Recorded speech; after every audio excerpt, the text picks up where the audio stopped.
Doctor साहब, वज़ीर-ए-आज़म शहबाज शरीफ साहब ने कहा है कि भारत की धमकियों का तोड़ निकालने के लिए मुल्क में पानी ज़ख़ीरा करने के लिए हम इकदाम करेंगे। दूसरी जानिब उन्होंने FC अवार्ड में खैबर पख्तूनख्वा के हिस्से पर कमेटी तश्कील देने का भी ऐलान किया। कितना खुशाइंदी? डैम्स और पानी का ज़ख़ीरा तो हमें करना वैसे भी था जी। वैसे भी ये जो डैम्स हैं इनके ऊपर एक तवील अरसे से, कई दहाइयों से इस पर मुबाहिसा हो रहा है और इस पर बात हो रही है। तो डैम्स तो हमें बनाने थे और अब ये जो सारा ज़िंतास ये ख़त्म हो जाएगा, ये नहीं अपनी जगह सस्टेन कर पाएगा। इनकी जो भारत की तरफ से जो इक़दाम उठाए गए हैं, लेकिन उसके बावजूद हमें डैम्स तो बनाने और वो डैम्स जो हैं वो अच्छा डैम्स हम बनाने शुरू करते हैं तो वहाँ पर भी दहशत गर्दी के वाक़यात पिछले चंद सालों में हुए हैं।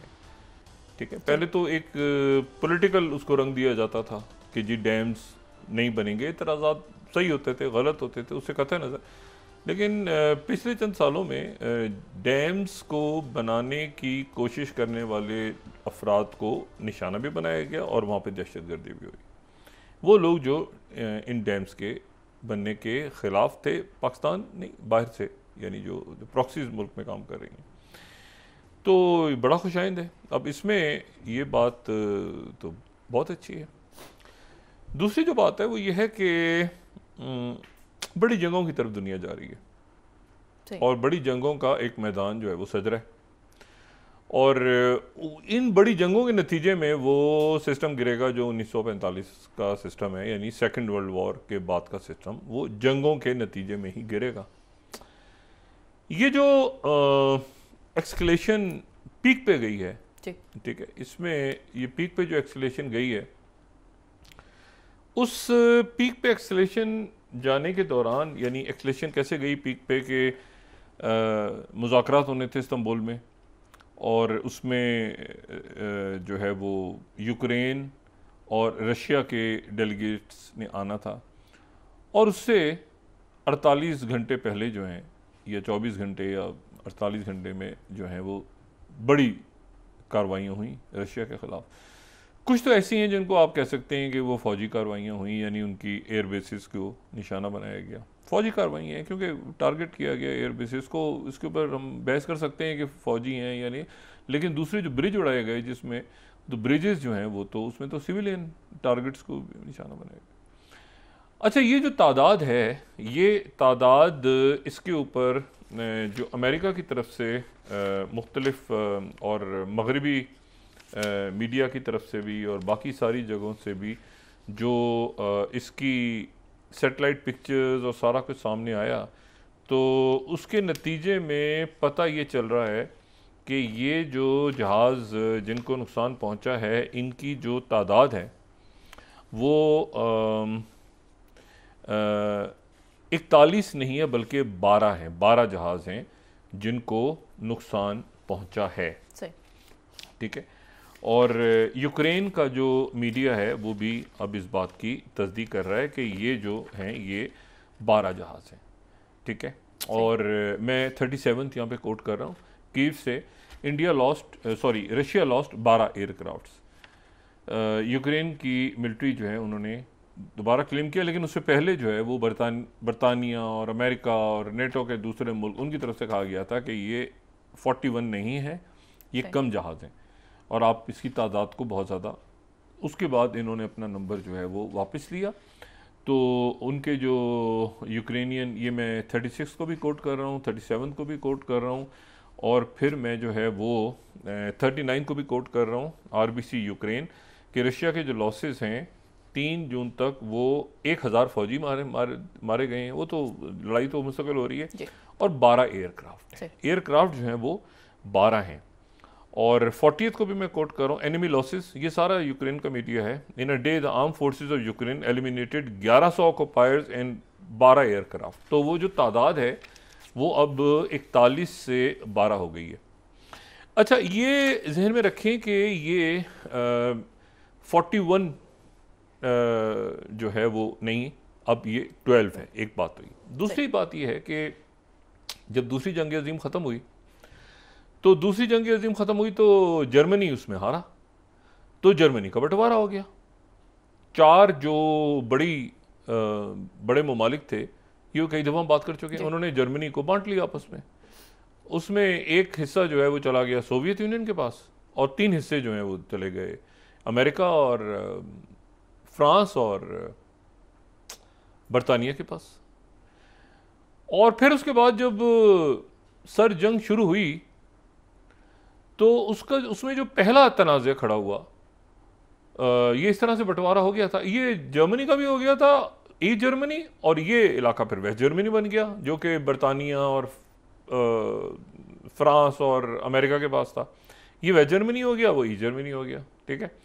अच्छा, अब इसमें जो इशू है वो ये है कि जो पहली कशीदगी पैदा हुई वो जून 1948 में पैदा हो गई, जिसको हम बर्लिन ब्लॉकेड कहते हैं।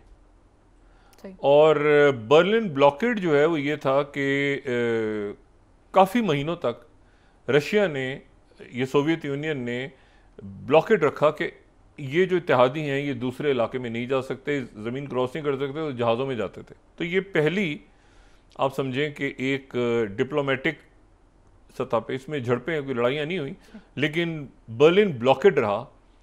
और ये सर जंग की पहली कशीदगी थी, कोल्ड वॉर की पहली कशीदगी जो है वो बर्लिन ब्लॉकेड था। ये उस तरफ से अगर जाना होता था तो वो ऊपर से जहाज़ों के थ्रू क्रॉस होते थे, इस इलाके से उस इलाके में। वो सोवियत जो इलाका था उस पर ज़मीन से वो ट्रैवल नहीं कर सकते थे, तो जहाज़ों के ज़रिए वो वहाँ जाते थे, वहाँ से वापस आते थे। तो ये काफ़ी महीनों तक जारी रहा। ये 1948 और 49 के दरमियान ये बर्लिन ब्लॉकेड रहा। अच्छा, उसके बाद जो है वो दूसरी जो कशीदगी कोल्ड वॉर में हमें नज़र आती है, नेटो कायम हो गया और सोवियत यूनियन, ठीक है, उधर से जो वारसा के मुल्क और जो भी उनके साथ थे पैक्ट में। दूसरी जो हमें कशीदगी नज़र आती है वो हमें 1951 और 53, 51 और 53 के दरमियान नज़र आती है, जो कि कोरियन वॉर है। और कोरियन वॉर में ये है कि नॉर्थ कोरियंस जो हैं वो, उनको सपोर्ट है चाइना और रशिया की, और जो साउथ कोरिया है उसको सपोर्ट है अमेरिका की और इत्तेहादियों की। और ये स्टेलमेट पे ख़त्म हुआ, यानी उसका भी फैसला नहीं हो सका।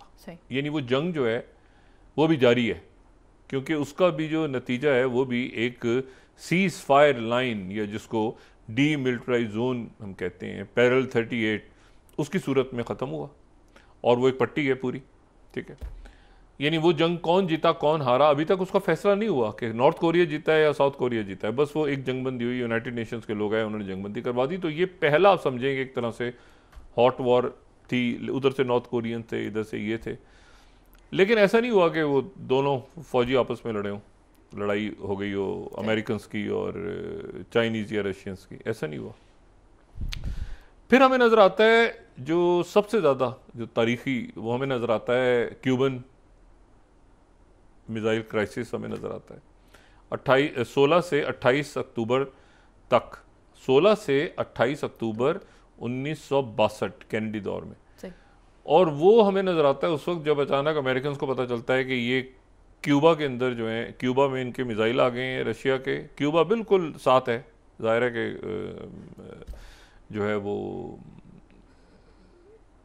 साउथ अमेरिका में से काउंट करेंगे तो उधर क्यूबन, लेकिन वो क्यूबन मिसाइल क्राइसिस इसलिए खड़ा हुआ था कि अमेरिकन जो थे उन्होंने अपने नेटो में जो एक मुल्क उनका नया शामिल हुआ था, टर्की, उसमें उन्होंने मिसाइल, टर्की बिल्कुल रशिया के साथ है। अगर टर्की की आप देखें, बॉर्डर्स देखें, उसकी ज्योग्राफी देखें, तो टर्की, उधर उन्होंने टर्की में मिसाइल भेजे अपने, तो इधर इन्होंने न्यूक्लियर मिसाइल अपने यहाँ भेज दिए। तो उसके बाद ये 13 दिन तक तमाम दुनिया जो है वो ऐसे बिल्कुल खामोशी दुनिया में तारी रही कि ये न्यूक्लियर वॉर होने जा रही है। और फिर खामोश डिप्लोमेसी हुई और उसके नतीजे में यहाँ से इन्होंने अपने न्यूक्लियर वेपन्स हटाए क्यूबा से, और उन्होंने टर्की से हटाए। तो टर्की में पहले भेजे थे, उसके नतीजे में क्यूबा में गए। तो ये पीक है कोल्ड वॉर की। यानी कोल्ड वॉर जो कि ख़त्म होती है फिर 1991 में जब सोवियत यूनियन टूटता है। तो ये उसमें अरूज जवाल, उसमें मतलब मामलात ऊपर जा रहे हैं, नीचे जा रहे हैं, ख़राब हो रहे हैं। इनकी दोनों जिन हुकूमतों को सपोर्ट कर रहे हैं वो हुकूमतें गिर रही हैं, सेटअप गिर रहे हैं। लेकिन अफ़गानिस्तान के अंदर हुआ, अफ़गानिस्तान वॉर जो जो हुई, या उसके नतीजे में कभी जमाल अब्दुल नासिर, कभी मतलब बहुत कुछ हो रहा है मिडिल ईस्ट में, उधर लैटिन अमेरिका में फिदेल कास्ट्रो, मतलब आगे पीछे हुकूमतें गिर रही हैं, बन रही हैं, सब कुछ हो रहा है। लेकिन यह है कि जो आप समझें कि जो फौजी कशीदगी है वो इतनी ज़्यादा नहीं हुई जितनी इस वक्त है, कभी भी नहीं हुई। पूरी तारीख पे आप नज़र डालें तो ऐसा कभी भी नहीं हुआ कि वहाँ पर जो है वो ये जो कुछ पिछले 48 घंटों में या 72 घंटों में हमने देखा है, जो हमें नज़र आया है। तो इसमें अब दो तीन बातें। पहली बात तो ये है कि ये जो मामला है ये बहुत कशीदगी बहुत ज़्यादा बड़ी अरूज पे गई और अरूज पे ये रहेगी। ठीक है, ये मामलात आगे जाएंगे और ये मामलात आगे इस तरह से जाएंगे कि रशिया ने अभी जवाब देना है। ठीक है, और वो मेरा नहीं ख्याल कि वो कोई पैनिक में जवाब देगा या कोई जल्द, लेकिन वो कोई ना कोई जवाब वहाँ से रशिया से आएगा। उनके 12 जहाज़ डैमेज हुए और ये जो CSIS जो कि एक बड़ा थिंक टैंक है, उनकी मैं अगर ये 9th दिखाऊं, स्लाइड हम दिखा सकें, कर्टसी CSIS की, तो उन्होंने ये TU-95, TU-22 M3, A-50 और TU-160 ये तो दिखाया है उन्होंने। लेकिन फिर उसके बाद उन्होंने ये भी बताया है कि जी जहाज़ों की कौन कौन सी जगह ऐसी है, पूरा जहाज़ तबाह करना ज़रूरी नहीं है। ये जो 8th स्लाइड है वो बताती है कि identified structural weak points targeted during the spider web operation के दौरान जो है वो एक जगह को आप जहाज़ के टारगेट करें तो जहाज़ बेकार हो जाता है।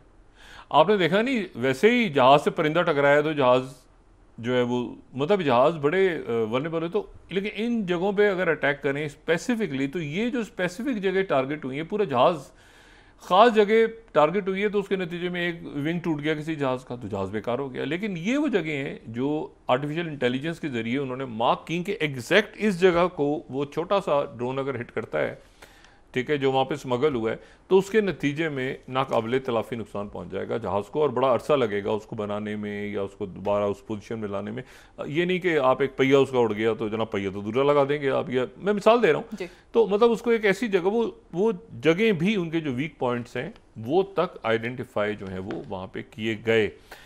अच्छा, दूसरी एक तो बात ये होगी। फिर दूसरी जो इसमें बात है वो बड़ी जो इसमें इम्पॉर्टेंट है वो ये है कि मैं हमेशा ये बात कहता रहा हूँ कि जो यूक्रेन की जंग है वो यूरोप के लिए तो है ही, यानी उसका एक ईस्टर्न नेटो की एक्सपेंशन और उसमें ज़ाहिर है कि कॉकसस के मुल्क हैं, बैल्कन स्टेट्स हैं, ये सारा सब कुछ है। लेकिन ये जो अल्टीमेट एक बैटलफील्ड बनेगी और जो बन रही है वो आर्कटिक है।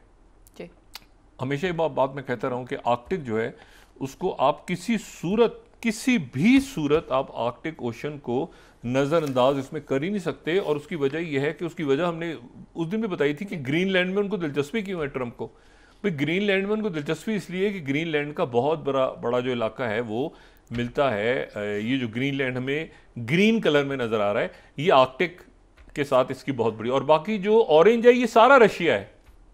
और उसके मुकाबले पे अगर आप देखें तो अगर आप बिल्कुल इसी मैप के बिल्कुल शुमाल में चले जाएं, बिल्कुल शुमाल में चले जाएं, तो आपको नजर आएगा कि यहां रोकें जरा एक मिनट, यहां रोकें मैप, आप देखिए रशिया और अमेरिका कितना करीब है।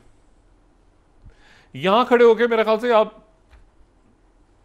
गेंद फेंके तो वो उधर गिरेगी। ये इतना अलास्का और रशिया बिल्कुल साथ हैं। आप ये मत समझें, इस मैप को यहां रख के आप देखें तो आपको पता चलेगा कि रशिया ऐसा नहीं है कि पूरा पैसिफिक गुजार के उसने अमेरिका तक पहुंचना है या पूरा यूरोप गुजार के उसने अमेरिका तक पहुंचना है, यूक्रेन और फिर बर्तानिया और फिर अटलांटिक ओशन। नहीं, ये खतरनाक तरीन जगह है दुनिया की, क्योंकि आप देखें रशिया किधर है और अमेरिका किधर है, और दरमियान में आप देखें बिल्कुल इसमें कोई वो आइलैंड्स नहीं है, कोई इसमें किसी किस्म की कोई यहाँ पर जो है वो मतलब ये कुछ भी नहीं हो सकता। ये कुदरती तौर पे एक ऐसी जगह है। और आपको पता है अलास्का खरीदा था, अलास्का ने रशिया से खरीद लिया था, ठीक है, लेकिन वो रशिया ने बस भेज दिया था उनको। अब ये वो जगह है, और कनाडा दरमियान में डायरेक्ट उसने तिजारत शुरू कर दी थी रशिया के साथ। इसीलिए अमेरिका को वो जो बार बार कहता है कनाडा से कि आप हमारी 51वीं स्टेट बने, वो इसलिए कहता है क्योंकि कनाडा और कनाडा और चाइना के दरमियान बराह रास्त तिजारत शुरू हो गई थी वाया रशिया। ठीक है, इनके जहाज भी चलने शुरू हो गए थे। तो ये मुल्क सारे जो हैं जो अमेरिका के साइड पे हैं वहां पर बहुत ज़्यादा, और फिर बाकी आप देखें तो नीचे नॉर्वे है, बाकी सारे मुल्क उसी नक्शे में अगर आपको नजर आते हैं। अब इसमें जो इंपॉर्टेंट बात अब ये देखें, यहां से आपको क्लैरिटी आनी शुरू हो गई कि अमेरिका और रशिया कितना आमने सामने है। ठीक है, ये ज़हन में रखें कि नॉर्थ पोल जो है वो कोई ऐसा बिल्कुल सेंटर में नहीं है, पहले बात कर चुका हूँ, बड़ी लंबी ये अलग है, और वो जो है बहरहाल एनीवे।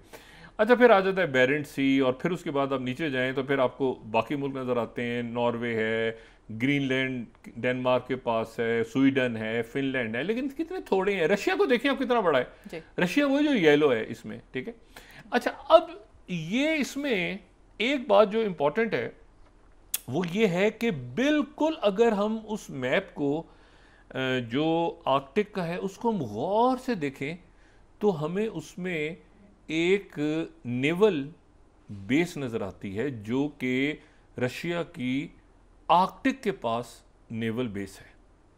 और उस नेवल बेस का, वो नेवल बेस जो है वो है ओलिनिया एयर बेस, और वो है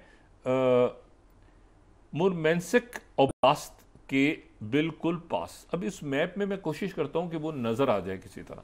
अगर इस मैप को हम थोड़ा सा, इस मैप को देखें, वो अलास्का हो गया, ये नॉर्दर्न रूट हो गया, डिस्कस हमने कर लिया सारा।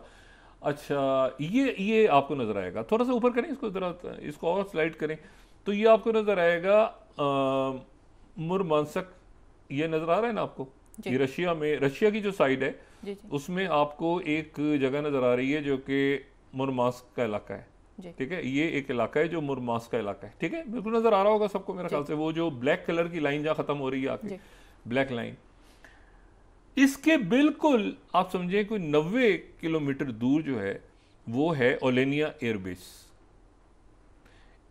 ओलेनिया एयरबेस। ठीक है, ये ओलेनिया एयरबेस है जो हिट हुई है।